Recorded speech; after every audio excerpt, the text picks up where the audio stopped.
Okay, everyone, welcome. Airbus A320 Austrian Airlines. We're flying from Salzburg to Innsbruck. It's a very quick 20-minute flight. Just overhead Rappenberg now. Well, there's Rappenberg. We've just already made our right turn onto the final path for the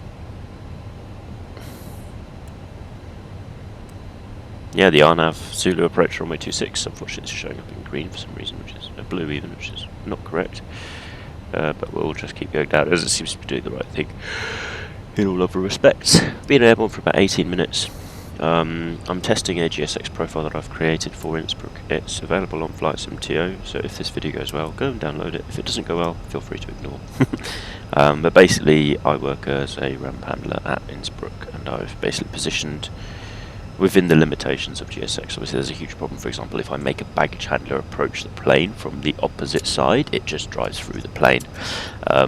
So those are the limitations. Essentially, I've had to make sure that the baggage handlers are always on the right-hand side of the plane and the stairs are always on the left, but short of that, they are all roughly where we would keep them before then approaching the aircraft and loading them up. Essentially, until the beacon lights are off, we have to stay behind the road.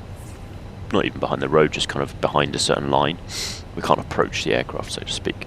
Once that beacon light is off, then we're free to approach, and that's hopefully what's been simulated in this GSX. I'm just going to give it a test out since I haven't actually flown to Innsbruck since, and I'm just doing a quick flight to see that GSX stays active while I'm flying, because I've noticed if I press this button here, it is a hit and a miss if it actually works when you get to the other side.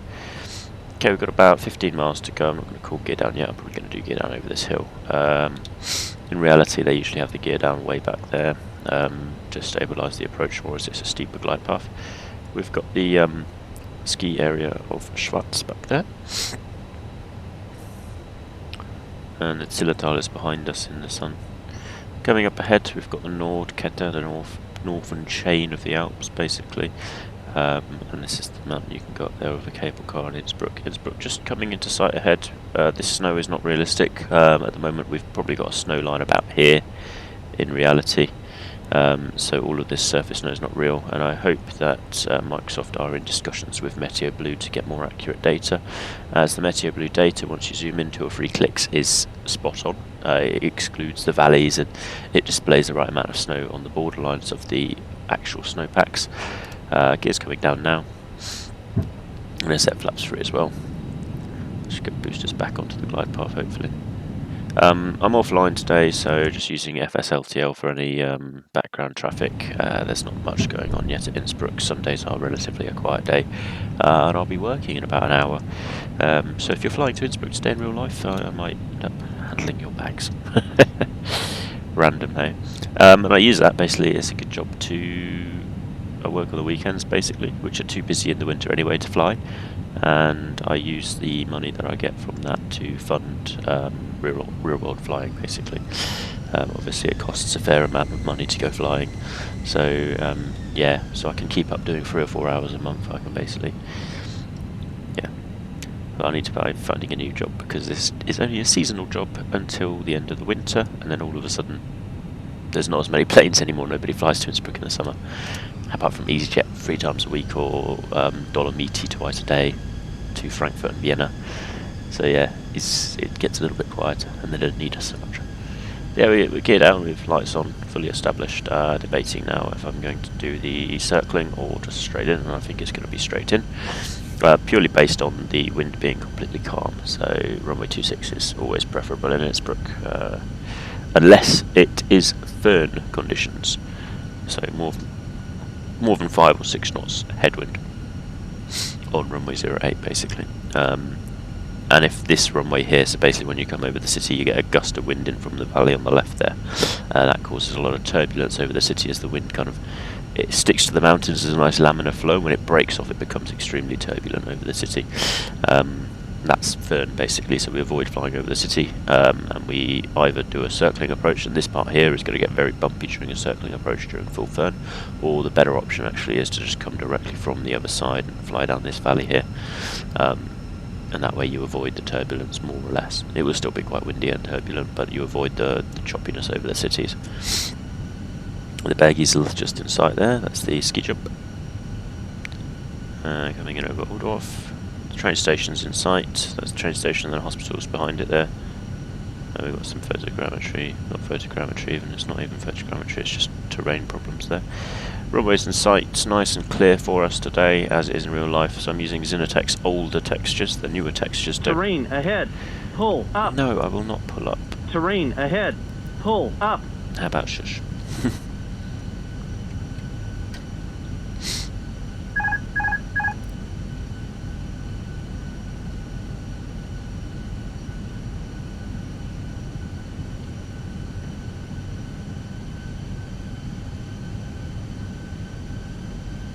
Going along fire now, 5 or 6 miles, 4 miles to go.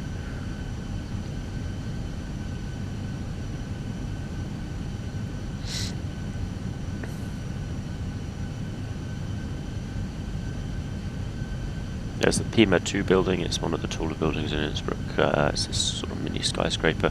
There is another one here, that's not been included in the game yet, I don't think. 1,000. So there should be another tall building there, roughly. But this is fine, we've got the train station, hospital, block of flats here is one of the big visual cues for pilots flying in IMC here, especially from airlines where they're not so familiar with the area. They basically, if I can see this block of flats, I know I'm in the right position.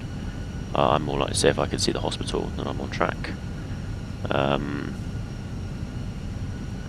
other one is the M price here, but that's really short final.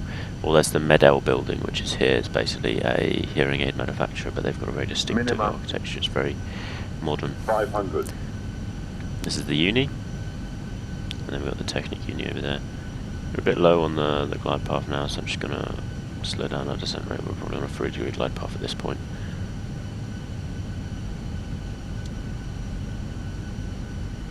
Not going to do anything more wild than that because I don't want to destabilise the approach by climbing. So I'm just going to keep it at 700 feet per minute and then flare earlier. More of a short field landing technique now. Oh, there's a Transavia already there, that's realistic. They do fly early in the mornings from Amsterdam. 100. Good. 50, 40, 30, 20, retard. Touchdown.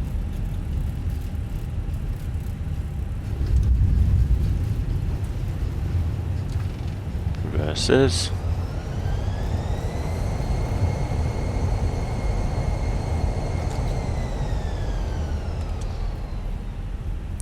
Okay, we're going to ask for follow me.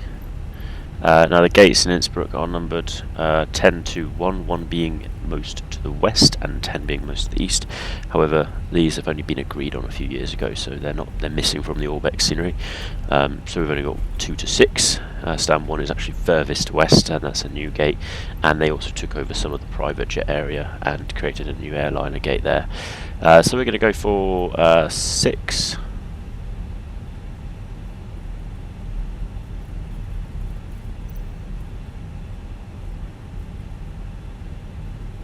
For Schengen arrivals.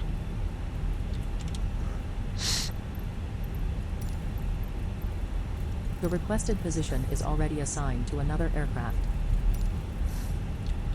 That's been given to Transavia, so we're going to take this one here, and we're going to take a follow me. The Transavia's already there, so we're not going to take that one. That's actually quite clever. GSX knows. There's follow me coming out. That's where he comes from in real life. We'll come down taxiway Alpha to where we are now, and he'll flash his lights and then turn around and we'll follow him. Flash, flash, flash, turny, turny, turny. And away we go. Follow me, Innsbruck does go quite quickly, he's not a slow coach. Because he knows he's got to get out of the vehicle basically and do the marshalling. Basically the marshaller is the driver, so the driver will show you the gate, and then when he gets there really fast, drive up the gate. He's like, you know where it is now. Jump out and then get his batons out and start doing the wavy waves.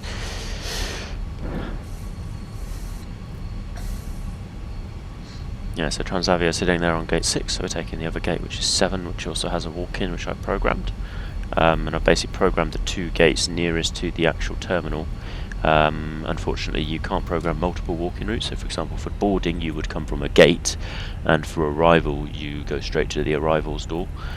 So I've programmed the arrivals only, basically, so people can see passengers basically walking directly through the Schengen entrance. If you want to change that, you can also basically just go into the airport customization menu and you switch it on and off per gate. The other thing I've done is disabled my rear stairs on my Fenix A320. Reason being, at Innsbruck we don't have enough stairs to give everybody stairs in winter time.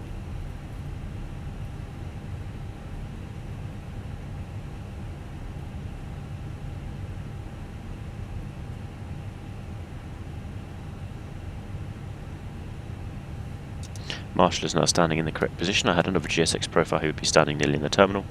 Okay, brake set. Engine off. Just going to cut my APU because I didn't turn it on, but oh well. Beacon can go off, strobes off, landing lights off. Seatbelt signs as well. And we'll request deboarding. Requested.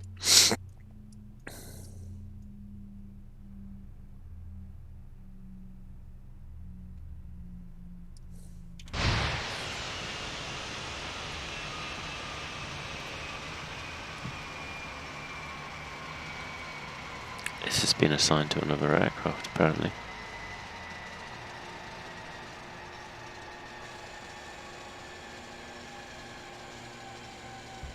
Yeah, so that is where the baggage carts come from. That's something that I've programmed, although this is the arrivals baggage. That's departure baggage, basically. So it's not entirely correct that this guy's going to come from here, but it is more realistic because this is where the baggage hall actually is for all the check-in baggage. So any baggage that's been checked in will come from here.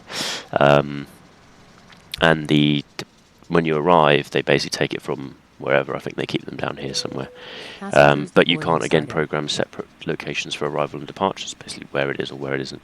At Innsbruck, we tend to use baggage conveyor belts. Only Austrian Airlines and British Airways actually use containers, which is another problem with GSX that could be implemented, would be actually to change baggage style depending on airline, because EasyJet, for example, do not use ULD containers. They use individual baggage basically thrown into the plane. So there we go, we've got our man standing outside. He's our ops person, and he's probably going to guide the people, and they're going to walk hopefully in there. That's our gate, so he's waiting there as a security person. Yeah, they're going to the Schengen arrivals, so they're going to go straight in there.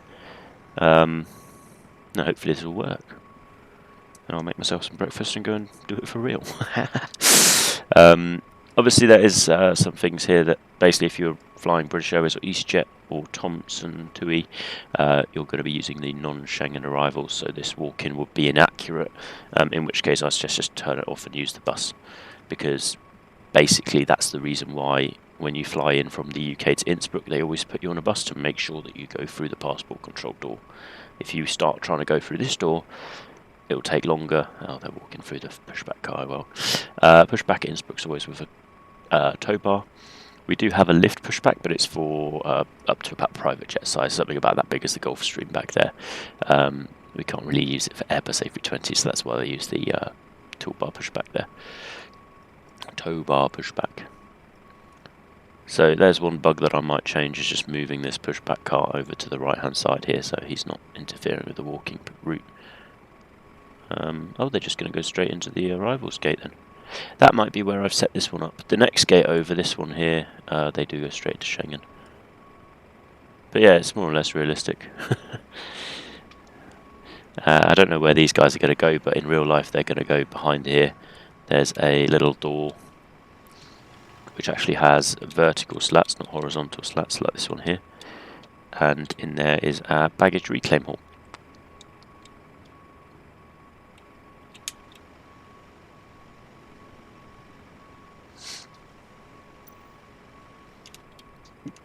Landing rate then, what was it? Relatively hard. 280 feet per minute, yeah.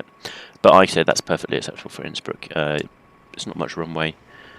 You need to just basically be on the ground. And the goal actually, according to the ARP, is if you land on or before these two taxiways, they're basically both on the touchdown zone, so they're a very nice marker. I'll go a big visual aid to go, right, I need to be on the ground very soon if I'm not already. As you can see, that's the end of the touchdown zone already. When I fly GA, we try and land here or before, and then we can actually roll out onto Zulu here. So we use this much at the runway when I fly general aviation. It's actually very common at Zurich, for example. If you fly GA to Zurich, you're only allowed to use the first 1 kilometre of the runway. And that's about a kilometre, it's about 900 metres from 26, and it's a bit longer from the other end. So yeah, textures-wise, I'm using the Salzburg Airport pack from Wimmer, as it is the only one that's currently the right kind of yellow. Innsbruck actually is this colour here, but these are statics. I might do some tweaking on this file just to get this sorted out. As I do this more and more, I'm going to find more and more bugs, basically.